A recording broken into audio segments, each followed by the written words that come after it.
तो आज हम बात करने वाले हैं how to get full marks. आपने देख लिया होगा ये how to get full marks in NIOS board. ये एनआईओएस बोर्ड के ऊपर जो मैं बना रहा हूँ वैसे तो, लेकिन अगर आप सीबीएसई का बच्चा कोई देख रहा है ये वीडियो तो उसके लिए भी ये एप्लीकेबल है। तो कुछ पॉइंट्स लिखे हैं मैंने। इन पॉइंट्स को बताने से पहले मैं बता दूं, पहले जनरली इन पॉइंट्स को फोकस करने से पहले मैं बता दूं, अगर आपको एनआईओएस बोर्ड या फिर सीबीएसई बोर्ड या किसी भी स्टेट बोर्ड का एग्ज़ाम आप दे रहे हो तो आपको अगर फुल मार्क्स ऐसे 15 पॉइंट्स मैंने लिखे हैं। ये सिर्फ मैंने अपने तरफ से लिखे हैं जो कि मैंने फॉलो किए होंगे एक टाइम पे, जो मुझे लगा कि हाँ भाई ये तरीके हैं जिससे फुल मार्क्स आ सकते हैं। आपके कुछ तरीके अलग हो सकते हैं, ठीक है। और मैंने ट्राई किया है कि हर बच्चे पे ये एप्लीकेबल हो। और मैं अभी फोकस कर रहा हूँ एनआईओएस बोर्ड के ऊपर। तो बच्चा अगर एनआईओएस बोर्ड का देख रहा है तो मैंने उसी प्रकार से ये 15 लिस्ट बनाया है, 15 पॉइंट की लिस्ट बनाए हैं। अगर ये बच्चा फॉलो कर लेता है तो 200% मैं बोल रहा हूँ कि वो अच्छे मार्क्स स्कोर कर सकता है। इसलिए मैंने लिखा है how to get full marks. देखो पहला क्या है, मेक टाइम टेबल।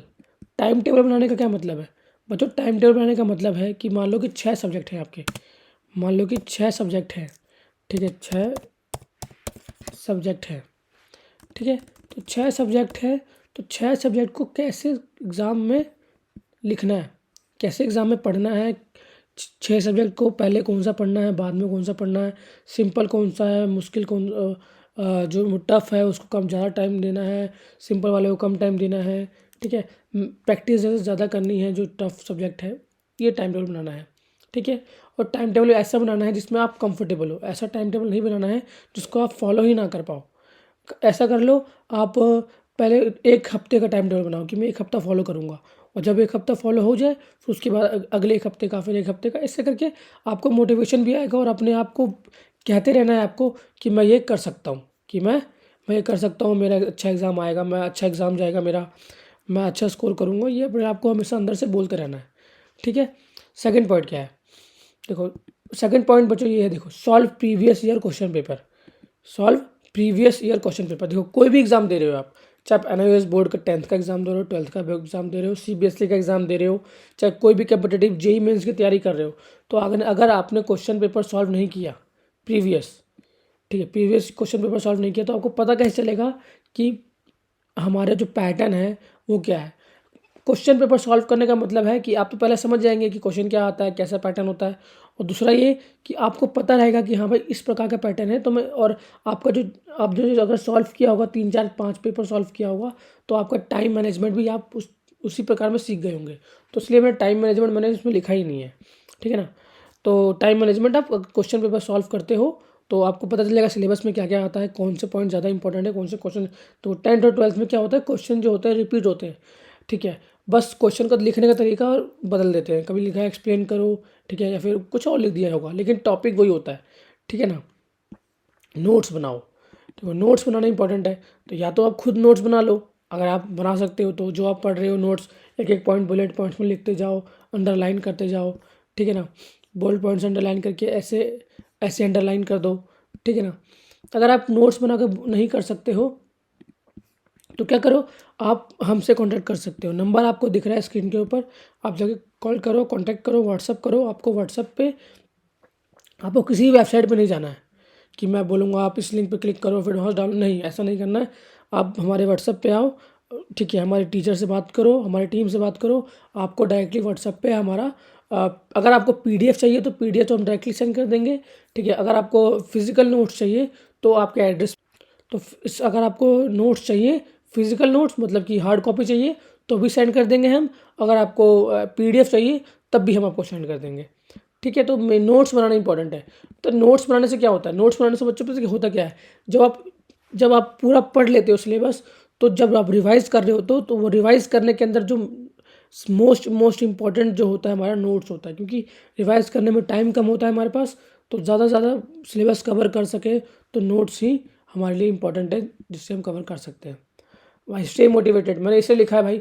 जब आप किसी भी चीज़ की तैयारी कर रहे हो ना, तो कभी कभी क्या होता है, मान लो कि कोई टॉपिक है, आपको कोई टॉपिक समझ में नहीं आया और 3 4 बार पढ़ चुके हो आप, तो ना कभी कभी लगता है यार ये मेरे से हो नहीं रहा है, मेरे से होगा नहीं, बच्चा डीमोटिवेट हो जाता है, बच्चा डीमोटिवेट हो जाता है। तो यार अपने आप को मोटिवेटेड रखना है। 10th और 12th के एग्ज़ाम दे रहे हो तो बच्चा जो एग्ज़ाम है ना आपके बुक में से ही आएगा। जो बुक में आपके क्वेश्चन आपने पढ़े हैं, जो आपने प्रीवियस ईयर क्वेश्चन पेपर अगर आपने 5 भी सॉल्व कर लिया ना, 5 क्वेश्चन पेपर, कि मैं क्या कह रहा हूँ 5 क्वेश्चन पेपर सॉल्व कर दिए, 5 भी सॉल्व कर दिए ना भाई तो इनफ है, मोर देन इनफ है। 5 क्वेश्चन सॉल्व कर दिए तो आपको पता चल जाएगा सिलेबस में क्या टॉपिक इंपॉर्टेंट है, क्या टॉपिक रिपीट हो रहा है। और तो मैं कह रहा हूँ कि सबसे पहले भाई आप ट्राई करो कि क्वेश्चन पेपर सॉल्व करना शुरू करो जब तैयारी शुरू कर रहे हो। तो जब आपके 20 दिन 22 दिन 25 दिन बच रहे हैं, 1 महीना बच रहा हो एग्ज़ाम में, या फिर ऑन डिमांड एग्ज़ाम दे रहे हो, तो क्वेश्चन पेपर सॉल्व करना मोस्ट इंपॉर्टेंट है। ठीक है, नोट्स बनाओ, मैंने बता दिया आपको। मोटिवेटेड रहना है, टर्न टू गाइड बुक।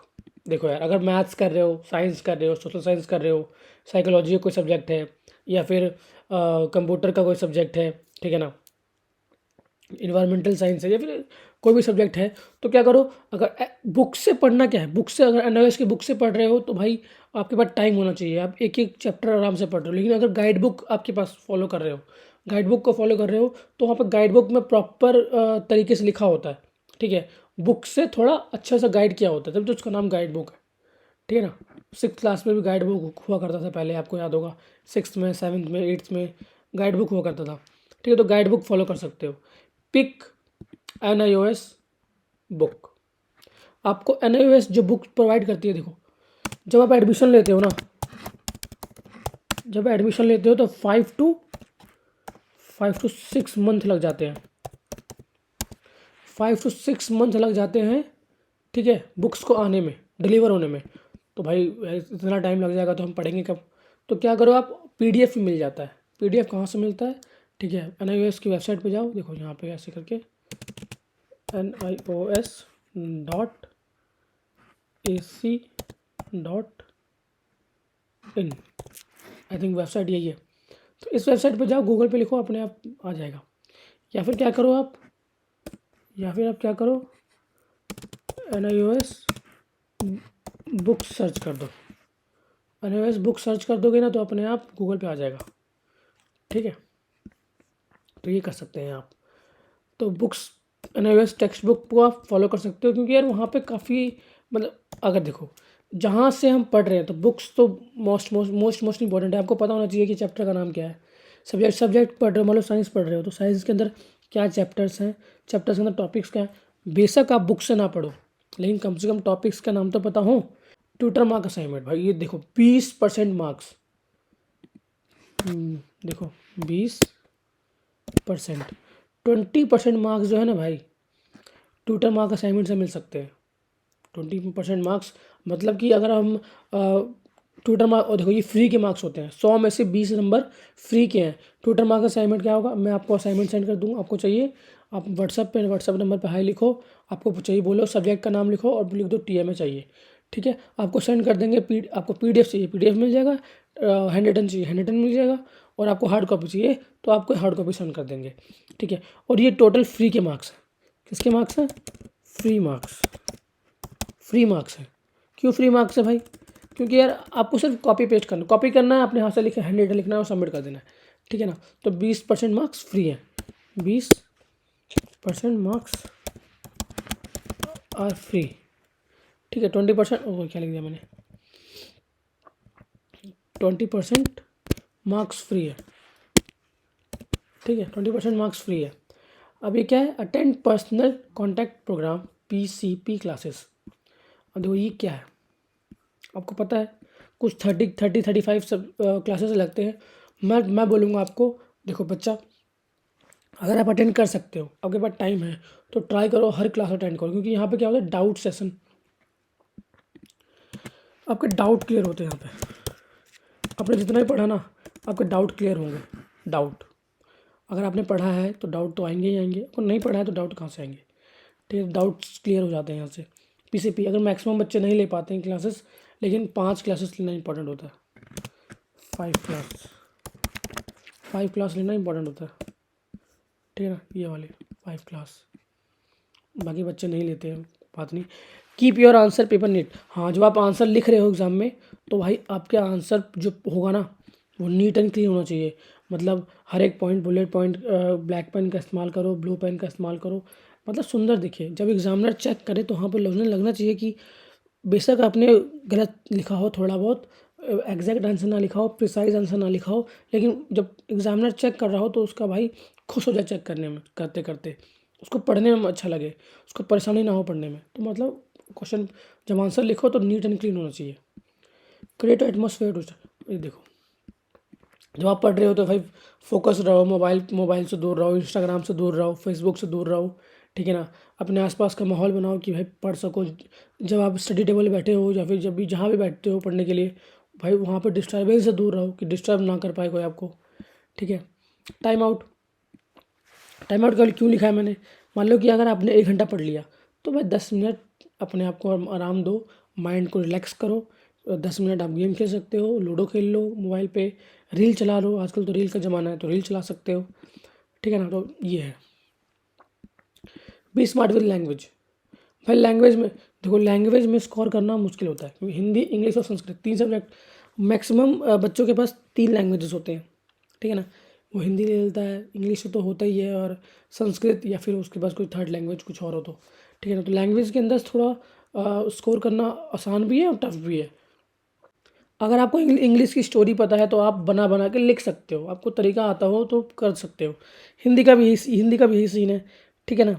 और तो लैंग्वेज के साथ आप स्मार्टनेस थोड़ा दिखा सकते हो तो आपके मार्क्स मार्क्स मतलब लैंग्वेज क्यों होता है, लैंग्वेज से आपके मार्क्स इंक्रीज हो सकता है, परसेंटेज बढ़ सकते हैं। मैथ्स को प्रैक्टिस करो, मैथ्स को क्या करो, प्रैक्टिस जितना ही क्योंकि देखो टफ क्या माना जाता है, मैथ्स, साइंस, सोशल साइंस। बच्चा बोलता है भाई मैथ्स और साइंस तो बहुत टफ लगता है बच्चे को, ठीक है। तो मैथ्स के लिए क्या करो बच्चा, मैथ्स को ज़्यादा से ज़्यादा प्रैक्टिस करो, क्वेश्चन को सॉल्व करो। हर टॉपिक के क्वेश्चन 2-3, हर टॉपिक से 2-3 क्वेश्चन सॉल्व कर लो। तो भाई 2-3 क्वेश्चन सॉल्व कर लिया मतलब आप भगवान बन जाओगे उस टॉपिक का, ठीक है ना। तो वो कैसा भी क्वेश्चन आ जाए आप कर लोगे। और मैक्सिमम मैं बता रहा हूँ आपको 10th-12th के अंदर क्वेश्चन रिपीट होता है, बस थोड़े इधर उधर कर दिया जाता है, मतलब नंबर्स को इधर उधर कर देंगे, 2 की जगह 6 होगा, 6 की जगह 8 होगा, लेकिन क्वेश्चन सेम रहता है, ठीक है। Perfect your diagram, formula and equation. हाँ, जब आप साइंस में कर रहे हो लाइक, तो मान लो बायोलॉजी है तो भाई डायग्राम आना चाहिए, ठीक है। फार्मूला कर रहे हो तो फिजिक्स के अंदर, मैथ्स के अंदर, इक्वेशंस जो हैं फिजिक्स और केमिस्ट्री के अंदर इंपॉर्टेंट है। अगर आप क्वेश्चन सॉल्व कर रहे हो तो कर सकते हो, ठीक है। और डायग्राम देखो, अगर हिस्ट्री का कोई क्वेश्चन सॉल्व कर रहे हो, हिस्ट्री का एग्जाम दे रहे हो तो भाई डायग्राम मोस्ट इंपॉर्टेंट। डायग्राम का मतलब क्या है, मान लो कि आपने कोई हिस्ट्री का कुछ दिखाया, ठीक है, तो भाई डायग्रामेटिकली आंसर दे दो। तो अगर आपने बहुत कम भी लिखा ना और डायग्राम बना दिया तो एग्जामिनर को डायग्राम देख कर ही समझ में आ जाता है कि हाँ भाई इस बच्चे को आता है, तो वो मार्क्स दे देगा, ठीक है। Create structure for social science, ठीक है। जब सोशल साइंस का एग्जाम दे रहे हो, टॉपिक ले लो, तो एक एक टॉपिक के अंदर क्या करो, हर 4-5 पॉइंट बनाओ। सबसे पहले 5 to 6 पॉइंट्स लिखो एंड देन एक स्ट्रक्चर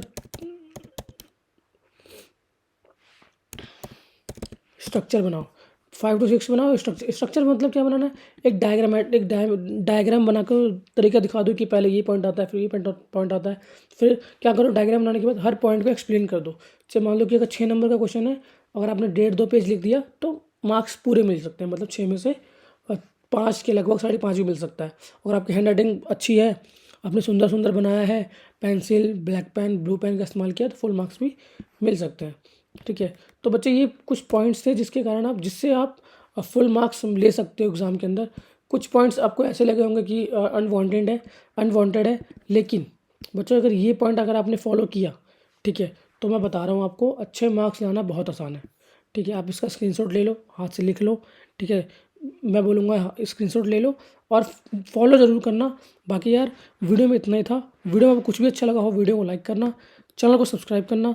दोस्तों मिलते हैं आपसे नेक्स्ट वीडियो में। जय हिंद।